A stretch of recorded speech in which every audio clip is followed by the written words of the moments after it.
and welcome. You're with us for a very special conversation as we take a look at India 2030. What's in store? And, we take a look through budget analysis as well. Joining us, a very special guest. We got Vivek Bindra, the founder and CEO of Bada Business. He's a motivational speaker, an inspiration. He's someone who a lot of entrepreneurs look to for guidance. He's broken lots of Guinness records, and I'm sure he'll tell you a lot more about what Bada Business is all about and how you can also really access some learnings through it. But first, Vivek, आपसे पूछते हैं कि 2019 में Prime Minister had laid out about 10 divisions for India 2030. अब आपके क्या suggestions है किस तरीके से इंडिया जाके एक सुपर पावर बन सकता है 2030 तक? What is the growth rate currently looking like? धन्यवाद आबा। फर्स्ट ऑफ ऑल आप एज एन आइडेंटिटी आप एक इंग्लिश स्पीकर हैं और फिर भी आप हिंदी में प्रयास कर रहे हैं, उसके लिए धन्यवाद। Our channel is also Hindi channel. As an identity I am a Hindi speaker, तो मैं प्रयास करूंगा कि उत्तर सारे आपको हिंदी में दूं। पहला मैं शुरू करता हूं कि यूएनडीपी के ना एक्चुअली 17 गोल्स हैं। ये महत्वपूर्ण 17 गोल्स हैं। उन 17 गोल्स जो कि भारत को सुपर पावर बनाने में मदद करेंगे, उसमें से 11 में इस समय हम काफ़ी पीछे चल रहे हैं। मैं उदाहरण दे देता हूँ। हंगर है, हेल्थ है, इक्वालिटी ऑफ जेंडर है, सफाई सैनिटाइजेशन है, इसके अलावा इंडस्ट्री इनोवेशन इंफ्रास्ट्रक्चर है, इनइक्वालिटी है। तो अगर इन एरियाज़ में खासतौर से जस्टिस, पीस और strong institution in partnership with these goals, तो ये 11 एरियाज़ हैं जहां हम कमज़ोर चल रहे हैं। मुझे ऐसा लगता है अगर आप ये कह रहे हैं कि भारत को एक सुपर पावर 2030 में देखना चाहते हैं, तो पहला हमें करप्शन खत्म करना होगा। और करप्शन खत्म करने के लिए बड़ा सिंपल तरीका है कि अगर आप जजेस बढ़ा सकें। अभी right now we have about 20 जजेस पर 10 lakh people, and if you can take it to 50 जजेस पर 10 लाख पीपल, तो जजमेंट जल्दी आएगा। यूएस में आप देखते हैं कि जजमेंट बहुत जल्दी आता है, 9 महीने में आता है या 9 साल में आता है। जितना जल्दी जजमेंट आएगा उतना आदमी चिंता करेगा अपराध करने से पहले। दूसरा, मुझे लगता है कि स्टेट्स को बड़े स्ट्रॉन्ग पीएनएल की तरह इंसेंटिवाइज करके ड्राइव करना चाहिए, जिससे स्टेट्स अगर अच्छा परफॉर्म करेंगे तो कंट्री अच्छा परफॉर्म करेगा। तीसरा, मुझे लगता है कि जिस देश का शिक्षक यानी कि एजुकेशन सिस्टम व्यवस्था कमज़ोर रहेगी, वहाँ दिक्कत रहेगी।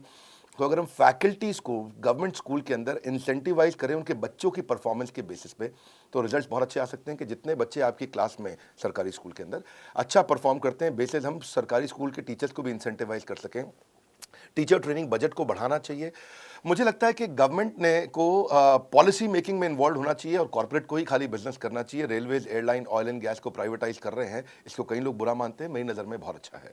स्कॉलरशिप मुझे लगता है बच्चों के लिए 1 लाख करोड़ का, जिससे मेरिटोक्रेसी को हम आगे बढ़ाएं। इसके अलावा ब्यूरोक्रेट्स कभी कभार थोड़ा स्लो रह जाते हैं, बहुत इंटेलिजेंट होने के बावजूद। अगर उनको स्टिक इन कैरेट मॉडल में, उनका स्टिक तो बहुत मजबूत है, सीएजी भी तंग करता है, सीवीसी भी करता है, सीबीआई भी करता है, इतना ऑडिट होता है, इतना चेक होता है, पर अगर वो कुछ अच्छा करता है ब्यूरोक्रेट, तो उसको कोई कैरेट नहीं है। अगर वो कुछ बड़ा अचीव करेगा तो उसको कोई पूछता नहीं है, कोई तारीफ नहीं होती है, तो उसको कैरेट भी देना है स्टिक के साथ साथ, वो बहुत ज़रूरी है। और फाइनली मैं कहूँगा कि आप लेबर इंटेंसिव बिजनेस में आप आउटकम ड्रिवन इंसेंटिवाइजेशन लेके आते हैं, हेल्थ केयर को अफोर्डेबल बनाते हैं। बेसिकली ये मेरा एक बड़ा फेवरेट सब्जेक्ट है। रेड टेपिज्म को अगर रेड कारपेट कर सकें, अगर आप बिजनेस को इंसेंटिवाइज कर सकें लर्निंग के साथ में, टैक्सेस को थोड़ा रैशनलाइज कर सकें, ये कुछ मेरा फेवरेट सब्जेक्ट है। तो इसमें मैं ज़्यादा बात भी करता हूँ और काफ़ी ज़्यादा बात करता हूँ। मुझे लगता है कि I will answer more in your next questions. जी, India is producing so many unicorns. हर 9 दिन के करीबन एक नया यूनिकॉर्न शेप ले रहा है। But when we take a look at ease of doing business और ईज ऑफ स्टार्टिंग बिजनेसेस, हम फिर भी बहुत पीछे हैं। ये कैसे सॉल्व हो सकता है? बहुत अच्छा। मैं उत्तर से पहले बता दूं, ना पक्ष ना विपक्ष। I will not actually favour any government, I will only talk about the main principles which are important. Ease of doing business के अंदर हम 63 हैं, आपने ठीक बोला, आउट ऑफ 190 कंट्रीज। लेकिन स्टार्टिंग बिजनेस में यानी कि हम शुरू करने ही नहीं दे रहे हैं अपने बिजनेसेस को भारत के अंदर। आज माइक्रो एंटरप्रेन्योरशिप जो गाँव के अंदर या 1 लाख की पॉपुलेशन के छोटे इलाकों में किया जा सकता था, उसमें हमारी रैंक 136 है। 190 देशों में बहुत पीछे हैं। सिंगल विंडो क्लियरेंस की मुझे लगता है काफ़ी कमी है। रेस्टोरेंट शुरू करने के लिए 45 डॉक्यूमेंट चाहिए आपको, लेकिन गन खरीदना बहुत आसान है हमारे देश में। गन के लिए आपको कम लाइसेंसेस चाहिए होते हैं। टैक्सेस भी इस समय लोग नहीं पे कर रहे हैं। 115 रैंक आ रही है 190 देशों के बीच में। और सबसे ज़्यादा बुरा जो मुझे हमेशा लगता है वो है एनफोर्सिंग कॉन्ट्रैक्ट, यानी कि ईमानदारी, यानी कि कॉन्ट्रैक्ट किया है तो उसको पूरा किया जाए, जो वचन दिया उसको निभाया जाए। उस मामले में प्राइवेट कंपनीज भी बहुत पीछे रह गई हैं। इंडिया जो है इसमें काफ़ी पीछे देखा जा रहा है। तो ये अगर आपको चाहिए कि हम स्टार्टअप्स को इम्प्रूव करें तो पहले ये समझते हैं कि ये देखो, आदमी वहीं फोकस करता है जहां पे उसको लगता है कि रिजल्ट आएगा, और स्टार्टअप्स में रिजल्ट आ रहा है। ऑलरेडी बहुत अच्छा रिजल्ट आ रहा है। India is the third largest ecosystem. 60,000 हमारे देश में स्टार्टअप्स हो चुके हैं और $42 बिलियन पिछले साल के मुकाबले, जो कि $11 बिलियन था, इस साल हमने $42 बिलियन हमने रेज किया है। नियरली 4 टाइम्स, 4 गुना ज़्यादा फंड रेज किया है। 46 यूनिकॉर्न नए ऐड हो गए हैं, यानी कि 90 यूनिकॉर्न है। हर 9 दिन में एक यूनिकॉर्न बन रहा है। पर जो टैक्स हॉलिडे सरकार ने दिया, मुझे लगता है वो कमज़ोर है।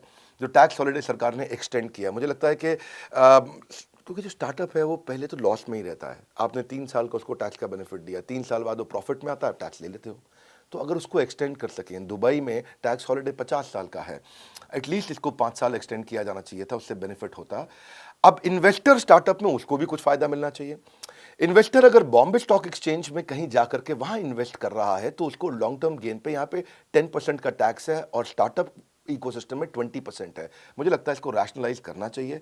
सिंगापुर में जीरो कैपिटल गेन पे टैक्स है, इसीलिए सिंगापुर कई जगहों में बहुत अच्छा है हमसे। मुझे ऐसा लगता है इससे ज़्यादा इन्वेस्टर्स हम ला सकेंगे। इंक्यूबेटर एक्सेलरेटर, इसके लिए दिल्ली सरकार ने अभी कुछ काम करना शुरू किया, भारत सरकार ने किया, पर बहुत ज़रूरत है। 2400 एक्सेलरेटर्स इस समय चाइना के पास है, इंक्यूबेटर हैं, 1500 अमेरिका के पास है, भारत के पास केवल 300 है। तो यंग पॉपुलेशन है, इसके लिए काम करना चाहिए। हमारे को ज़्यादा इकोसिस्टम को मजबूत करना चाहिए, जिससे ये बेनिफिट मिल सकता है। और हमने भी इस पे काफ़ी काम किया है। अब if you allow and if I may I can add what we have done. हमने बड़ा बिजनेस का कम्युनिटी बना दिया है। आप देखते हैं कि फेसबुक है फ्रेंड्स फैमिली के लिए, इंस्टाग्राम है पिक्चर शेयर करने के लिए, यूट्यूब है, लिंक्डइन जॉब्स के लिए है, ट्विटर इस समय पॉलिटिकल सोशल ओपिनियन के लिए है, लेकिन एंटरप्रेन्योर्स के लिए कोई कम्युनिटी नहीं है। सिलिकॉन वैली से कम्युनिटीज इंडिया आई है, इस बार पहली बार भारत से कम्युनिटी पूरी दुनिया जा रही है। हमने एक फेसबुक, एक लिंक्डइन बना दिया है एंटरप्रेन्योर्स के लिए। हमारी बड़ा बिजनेस ऐप, जो नई ऐप हमने अभी लॉन्च किया 1 महीना पहले, उसको लोग डाउनलोड कर रहे हैं। और मैं अपने व्यूअर्स को भी कहूँगा, आप ऐप डाउनलोड करिए। हमने एक ऐसा कम्युनिटी बनाया जहाँ businessman, entrepreneur, investor, startup professors जो मैनेजमेंट के हैं, content creator, MSME, SME, solopreneur, entrepreneur, subject matter expert, यही लोग मिलते हैं। और इनको हम लोग, इनका रेपुटेशन, इनका रेवेन्यू, इनका रिलेशनशिप हम बढ़ा रहे हैं।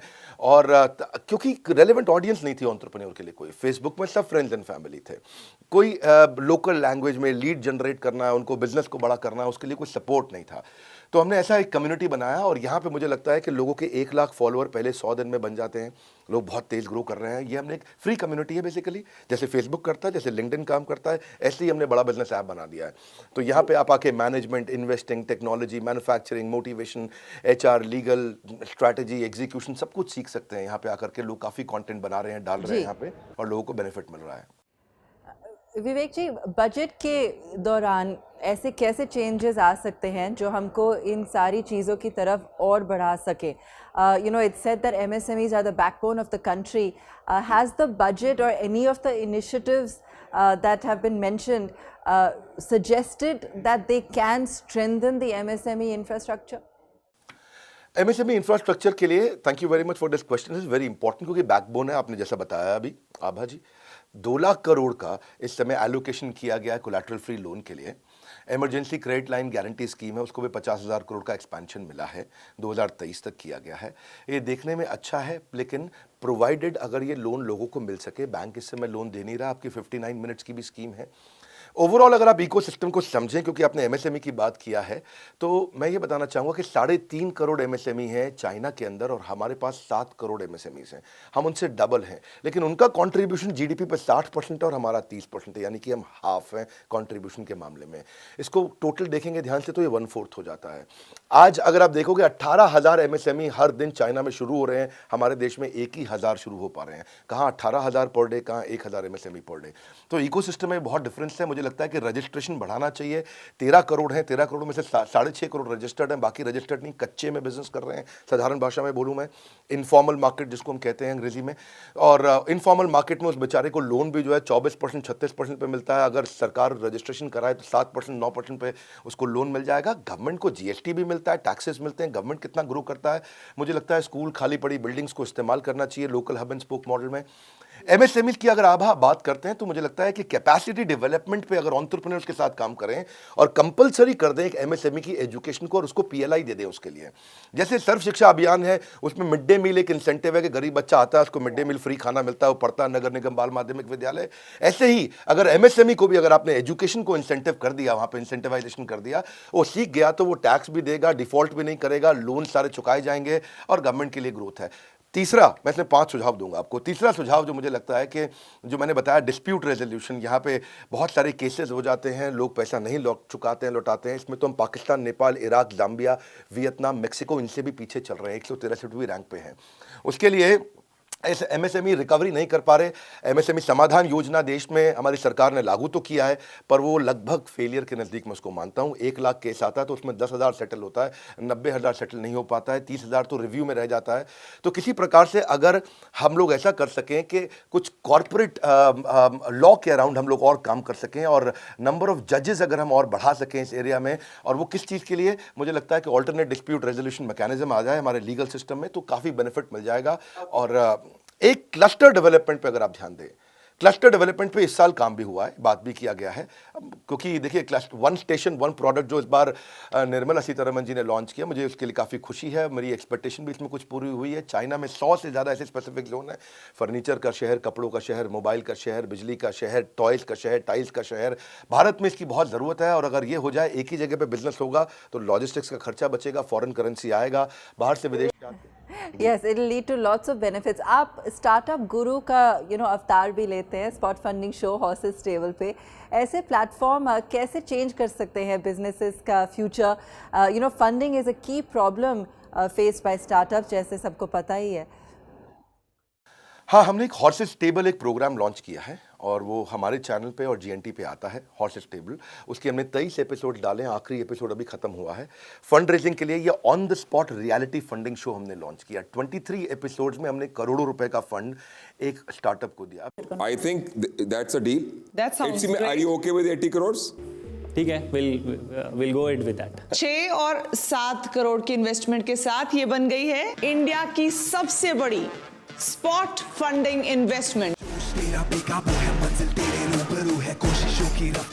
सोचो आप, सिंपल भाषा में एक आम आदमी को ये लगता है कि मेरे को आइडिया देके पैसा मिल सकता है, कितनी बड़ी बात है। So we are creating that hope. हम लोग भांग से प्रोडक्ट्स बनाते हैं। We manufacture charcoal briquette. हमारे मास में एक एक्सियल फैन यूनिट है। हम लोग गधी के दूध से ब्यूटी प्रोडक्ट्स बनाते हैं। सुनील शेट्टी जो बॉलीवुड के एक्टर है, उनका production company TV today network और बड़ा बिजनेस, इन तीनों की पार्टनरशिप में हमने इसको लॉन्च किया।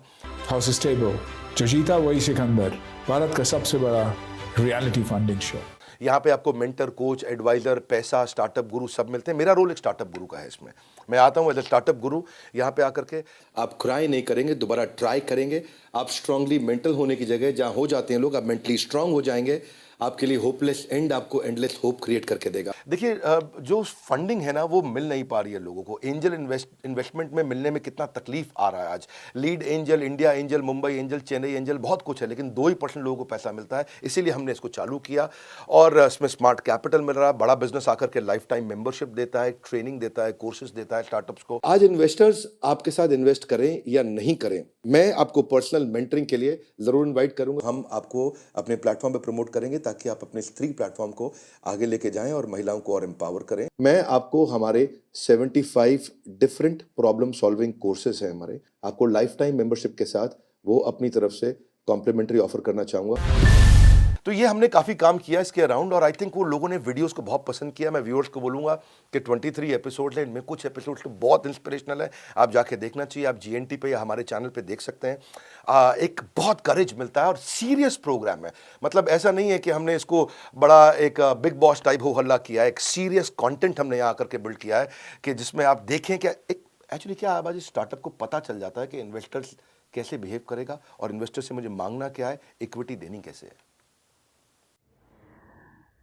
ऑल राइट एंड आखिरी में मैं आपसे ये भी पूछना चाहूँगी कि जॉब क्रिएशन सबके माइंड पे है, सबसे इम्पोर्टेंट है। आपको लगता है कि बजट ने इस बारी इसको ठीक से एड्रेस किया है? आगे जाके हमारे कंट्री पे इम्पैक्ट क्या हो सकता है, ग्रोथ पे क्या हो सकता है? और आप बड़ा बिजनेस पे भी इतना सब कुछ करते हैं एंटरप्रेन्योरशिप के लिए, स्किलिंग के लिए, तो कैसे ये सब चीज़ें आगे जाके और आगे बढ़ के इकोसिस्टम को इम्प्रूव कर सकती हैं? दो प्रश्न हैं आपके। एक, गवर्नमेंट ने क्या किया इस बार जॉब क्रिएशन के लिए, दूसरा बड़ा बिजनेस क्या करता है। पहले मैं गवर्नमेंट का बता देता हूं। गवर्नमेंट जॉब क्रिएशन के लिए अपस्किलिंग, रीस्किलिंग बहुत कर रहा है। 3000 करोड़ रुपए इन्वेस्ट करता है, लेकिन केवल 2% स्किल्ड लेबर है। इसका मतलब क्या हुआ? चाइना में 30% स्किल्ड है, इंडिया में 2% है। इसका अर्थ क्या हुआ? इसका अर्थ यह हुआ कि हमारे प्रोग्राम्स इफेक्टिव नहीं है। तभी आप देखते हैं कि टिम कुक आके पब्लिकली स्टेटमेंट देते हैं कि क्राफ्ट्समैनशिप और सोफिस्टिकेशन लेबर की मुझे चाइना में मिलती है, इसलिए मैं चाइना में ही काम करना चाहता हूँ, वहाँ फैक्ट्री लगाना चाहता हूँ। तो यहाँ पे जो है ना, इफेक्टिव नहीं है हमारा प्रोग्राम। इफेक्टिव अगर उसे करना है तो आपको रिफॉर्म लेके आना है, पैच वर्क नहीं। और रिफॉर्म के लिए आपको ईज ऑफ डूइंग बिजनेस पे काम करना चाहिए। ईज ऑफ डूइंग बिजनेस के लिए मैं अगर क्विक आपको 7-8 आइडियाज दे सकूं। पहला, रजिस्ट्रेशन को तेज करना चाहिए। दूसरा, बिना बात के रेगुलेशन से उनको हटाना चाहिए। तीसरा, जैसे आधार है ऐसे ही बिजनेस का यूनिक एंटरप्राइज नंबर होना चाहिए। अगर बिजनेस का यूनिक एंटरप्राइज नंबर होगा तो ये नहीं कि अभी जीएसटी लेके आओ, अभी पैन नंबर, अभी ये नंबर, अभी वो नंबर, अभी ऐसा नंबर, एक नंबर सारा काम हो जाए। अब मैं इसके बाद बोलूंगा कि कमर्शियल कोर्ट ले आएं। कमर्शियल कोर्ट्स आ जाते हैं तो डिस्प्यूट फटाफट खत्म होते हैं, ज़्यादा बढ़ने चाहिए। कंप्लायंस से सारे के सारे विंडोज़ पे अलग अलग ना जाना पड़े, डिजिटलाइज हो जाएं। अब अगर इंस्पेक्टर राज हुआ करता था पहले, हाँ, उसमें क्या है, आपको अगर इंस्पेक्शन भी करना है तो वो भी डिजिटल हो जाए। ऐसा नहीं कि हमारे ऑफिस को इंस्पेक्शन करने आ रहा है। सिंगल विंडो हो जाए कि एक ही जगह जाकर के मेरा बिजनेस चालू हो जाए। ऐसा नहीं कि मुझे 50 जगह जाना पड़े। लोन्स एंड ग्रांट इजी मिल जाए, अपने आप बिजनेस बड़ा होगा। और आपने पूछा हमारा क्या रोल है। देखिए, हम एक प्लेटफॉर्म है जो एंटरप्रेन्योरशिप सिखाते हैं, और इसीलिए हम इसी तरीके के शोज़ भी लेके आए, जो मैंने आपको बताया है कि हॉट टेबल जहाँ फंडिंग मिल रहा है। आज हमारे 100 से ज़्यादा कोर्सेज हैं। आज हमारे 80 बिलियनियर प्रोफेसर्स हैं और 500 सब्जेक्ट मैटर एक्सपर्ट्स मिलकर के पढ़ा रहे हैं, सिखा रहे हैं। 32 मिलियन का सब्सक्राइबर बेस है। सो आज 125 ऑफिस में, लगभग हर शहर में ऑफिस है, छोटे शहर में भी, टियर 2 में, टियर 3 में, टियर 4 में, जिस भी शहर का आप नाम जानते हैं लगभग हमारा वहाँ ऑफिस है आज। और 9 वर्ल्ड रिकॉर्ड्स हमने अभी बनाए, जहाँ पे हज़ारों लाखों करोड़ों लोग आकर के इसका पूरा लाभ उठाते हैं। तो बड़ा बिजनेस अपना काम कर रहा है, लेकिन सरकार से हम और पुश करना चाहेंगे कि इस पर काम किया जाना चाहिए और इसको और बड़ा करना चाहिए। धन्यवाद। Thank you so much, Vivek ji. Thank you so much. Great chatting with you today. Thank you Abha, बहुत बहुत धन्यवाद। Thank you very much.